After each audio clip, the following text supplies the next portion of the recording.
If you're a retiree in the US or Canada, you've probably asked the same question in different ways. Can we travel more and still keep our finances calm?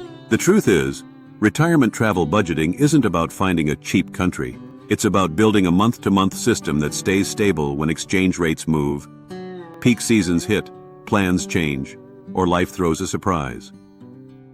In this video, you'll get a practical framework that makes costs predictable without turning travel into a spreadsheet prison. By the end, you'll have 3 numbers you can set for your own life: your monthly baseline, your travel month upgrade, and your buffer that protects your freedom. And stay to the end, because I'll share the single decision that quietly controls retiree travel budgets more than flights, more than rent, and definitely more than coffee. Quick favor before we start. If you want more calm, retiree-friendly systems that help you travel longer and worry less, hit like, subscribe, and turn on notifications. This is Travel Choir, and the goal here is simple: more freedom, more adventure, and fewer avoidable money surprises. When people ask, how much does it cost to live abroad, they usually want one number. But the better question is, how stable is that number once you start moving around? Because stability is what keeps you traveling. Stress is what sends people home early. A stable retiree travel budget does 3 things. First, it works whether you're spending in US dollars or Canadian dollars, because exchange rates shift and you don't want your lifestyle tied to a number that swings every week. Second, it separates daily living from travel upgrades, so you can spend more sometimes without accidentally raising your forever cost. Third, it builds in a buffer on purpose, so surprises don't become emergencies. The goal isn't to predict every expense perfectly. The goal is to design a budget that absorbs real life. Here's the framework. Your retirement travel budget is 3 layers that stack together. The first layer is your baseline. This is a normal month abroad when you're settled long enough to feel routine. It includes rent, groceries, local transport, phone and data, basic entertainment, and a realistic amount of eating out. Your baseline should feel boring. Boring is good because boring is sustainable. The second layer is the travel month upgrade. This is what you add in months you move. It includes flights or trains, airport transfers, luggage fees, a few extra meals out while you get oriented, and sometimes a pricier short-term stay, because perfect apartments aren't always available exactly when you arrive. Travel months are not bad months. They're planned upgrade months. The third layer is your buffer. This is what pays for the dentist visit, the lost phone, the last-minute reroute, the unexpected fee, or the "we're not comfortable here, let's move" decision.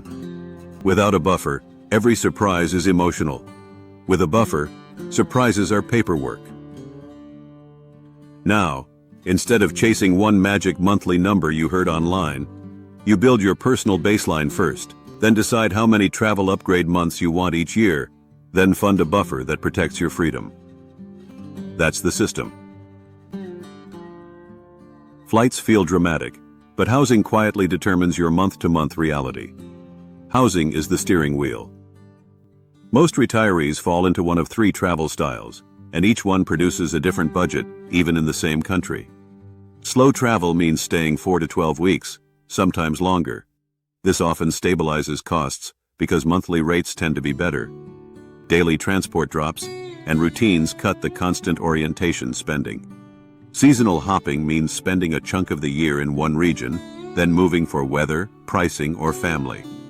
It can be very cost-effective, but it demands planning around peak seasons. Continuous city hopping, where you move every 1 to 3 weeks, is exciting, but it's the most expensive style because short stays cost more. You eat out more while you're learning an area, and you pay a friction tax everywhere you go. A practical decision is to choose a default tempo that makes budgets behave. If the dream is to travel for years, the default should be slow enough that housing becomes predictable. Adventure is still possible, but it becomes an intentional burst, not your constant mode. One more subtle lever is neighborhood choice. Many cities have a tourist zone that looks incredible online and costs dramatically more. And then they have several livable neighborhoods where retirees can get comfort, walkability, and safety at a much calmer price. Choosing anchor neighborhoods, not just anchor cities, is often the difference between feeling wealthy and feeling squeezed. This is the part most people don't budget for, and it's where long-term travelers either feel free or feel exhausted. Systems costs are the small monthly expenses that make life run. Banking, phone service, mail handling, subscriptions, document storage, and the occasional fee that comes with moving money or maintaining accounts.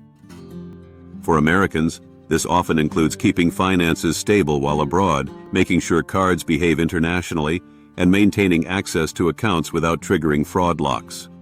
For Canadians, it often includes understanding provincial health coverage rules, travel coverage timing, and staying compliant while you're out of province or out of the country. The goal is the same: reduce friction. Friction is expensive, even when it doesn't look like money. It's paying extra because a transfer failed at the last minute. It's booking a more expensive stay because you couldn't verify an address in time. It's losing a day to admin when you'd rather be enjoying the place you worked hard to reach. So build a light admin routine. Once a week, you confirm upcoming reservations, check transfers, review next month's costs, and ensure your documents are current. When you do this, your budget stays calm. When you don't, your budget becomes reactive. And this is the perfect point for a practical shortcut. I've put a retiree-friendly budget template and a month-to-month travel checklist in the links in the description. It's designed to help you set your baseline, travel upgrade, and buffer quickly, without guessing, and it fits the way retirees actually travel. Healthcare is where retiree travel budgets can either stay smooth or get hit hard. Not because you're expecting catastrophe, but because one medical surprise can turn a low-cost month into an expensive one. Think in two categories: predictable care and unpredictable events. Predictable care includes prescriptions, checkups, dental work, and routine needs you can plan.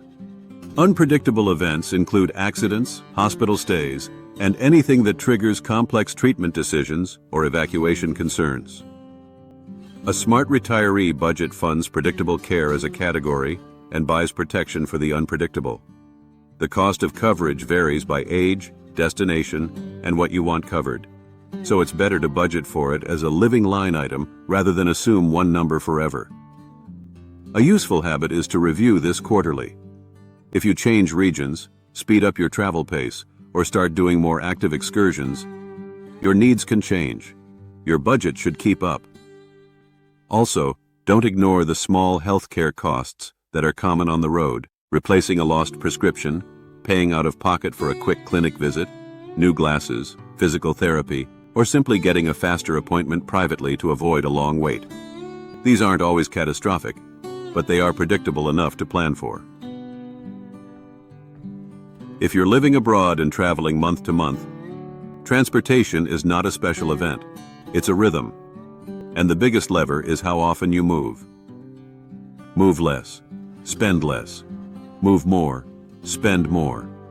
That sounds obvious, but it's the difference between "we can do this indefinitely" and "we're burning through savings faster than expected." A simple strategy is to create a movement fund. Each month, you set aside a consistent amount that covers your average travel upgrade months across the year. Then, when a big flight month hits, you're not shocked. You're just spending money you already planned to spend. Also plan for last-mile logistics, because retirees feel these costs more than people assume. Airport transfers, taxis when you're tired, luggage storage between checkout and late flights, and the occasional upgrade because comfort matters. These are quality-of-life costs, and budgeting them keeps travel enjoyable instead of punishing. And staying connected belongs here too. Reliable mobile data affects maps, ride pickups, banking, and navigation. Budgeting connectivity isn't just convenience. It prevents expensive mistakes. The buffer is the most emotional part of the budget and the most important. It's what keeps you from feeling trapped. It turns travel from hope into "we can handle this." A real buffer includes access to emergency cash, because cards don't always work when you need them. It includes time flexibility, because sometimes the smartest choice is to leave, reroute, or switch neighborhoods. And it includes scam resistance, because scams are not random. They target tired travelers, unfamiliar systems, and people who look rushed. So yes, safety and scams belong inside a retirement travel budget.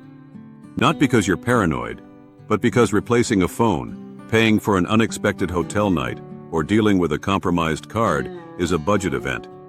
The calm way to handle it is to assume that once in a while something happens and your system absorbs it. Also do a home base reality check. If you keep a home base in the US or Canada, it may feel reassuring, but it changes the math. Utilities, storage, property costs, and ongoing commitments belong in the baseline. If you don't keep a home base, your baseline becomes more flexible, but you need a re-entry plan and a return fast plan. Now here's the single decision that controls budgets more than most retirees realize: your default length of stay. If your default is 4 to 8 weeks, housing becomes negotiable, routines become stable, transport becomes occasional, and your budget becomes predictable. That one choice can be the difference between traveling for a season and traveling for years. If you want to shortcut this whole process, check the links in the description for the retiree budget template, the month-to-month checklist, and a short list of tools I recommend for smoothing out big cost categories like insurance, connectivity, and travel logistics. Using those links supports the channel and can save you time and expensive trial and error. Here's your retirement travel budget 2026 in one sentence. Build a boring baseline, plan travel upgrade, months on purpose, and protect your freedom with a real buffer. When you do that, you stop guessing, you stop reacting, and you start traveling like this is your lifestyle, not a temporary experiment. If you want the template and checklist, they're in the description. And if you want more retiree-friendly systems that keep travel calm and sustainable, subscribe and turn on notifications. In the comments, tell me your style for this year: one home base abroad, seasonal hopping, or slow travel with occasional adventure bursts. I'll see you in the next one.